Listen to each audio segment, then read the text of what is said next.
क्या महाकालेश्वर मंदिर में पाताल लोक का शापित द्वार है? आइए जानते हैं।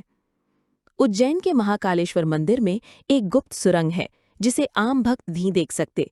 कहते हैं वो सुरंग सीधे पाताल लोक तक जाती है। बहुत वर्ष पहले विभीषणानंद नाम का एक तांत्रिक इस रहस्य को जानने की जिद पर अड़ गया। वो मानता था कि पाताल लोक की शक्तियों को वश में कर वो अमरत्व पालेगा। आधी रात का समय था। महाकालेश्वर मंदिर के पीछे की शमशान भूमि में विभीषणानंद ने तंत्र साधना शुरू की। चारों ओर दधकती चिताएं, उड़ती राख और काले कौवों की कर्कश चीखें गूंज रही थी। अचानक उसकी आंखों के सामने एक लंबा हड्डियों जैसा दुबला अघोरी प्रकट हुआ। उसकी आंखें दधकते कोयले की तरह चमक रही थीं। अघोरी ने गहरी आवाज में कहा, पाताल का द्वार खोलने का साहस मत कर, वहां से लौटकर कोई नहीं आया। पर यदि लोभ तुझे अंधा कर चुका है तो ये मंत्र जाप, द्वार स्वयं खुल जाएगा। विभीषणानंद मुस्कुराया और बिना झिझक मंत्र का जाप करने लगा। धरती हिलने लगी, मानो किसी गहरी खाई का द्वार खुल गया हो। सुरंग से काली आंधी निकली और उसके भीतर से सिसकियों की आवाजें आने लगीं, जैसे हजारों आत्माएं एक साथ रो रही हों। तांत्रिक धीरे धीरे सीढ़ियां उतरने लगा।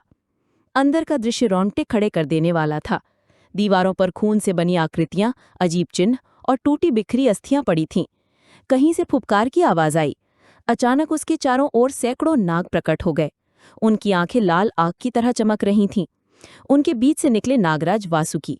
उनकी आवाज गड़गड़ाहट जैसी थी। मानव, तुझे यहां आने का साहस किसने दिया? ये पाताल है, यहां केवल असुर और नागों का राज्य है। तांत्रिक कांप उठा, पर उसने मंत्रों से नागों को बांधने की कोशिश की।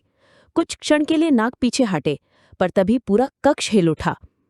अचानक गगनभेदी गर्जना हुई, ओम त्र्यंबकम यजामहे। पूरा पाताल लोक कांपने लगा।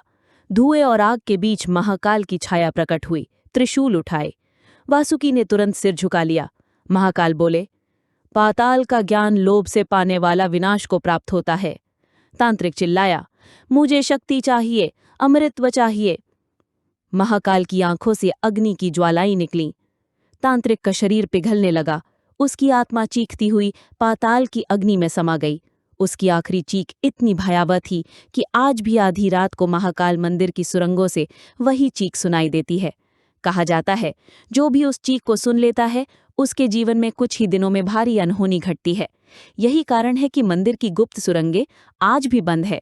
वहां केवल महाकाल और काल भैरव की शक्ति ही पहरा देती है।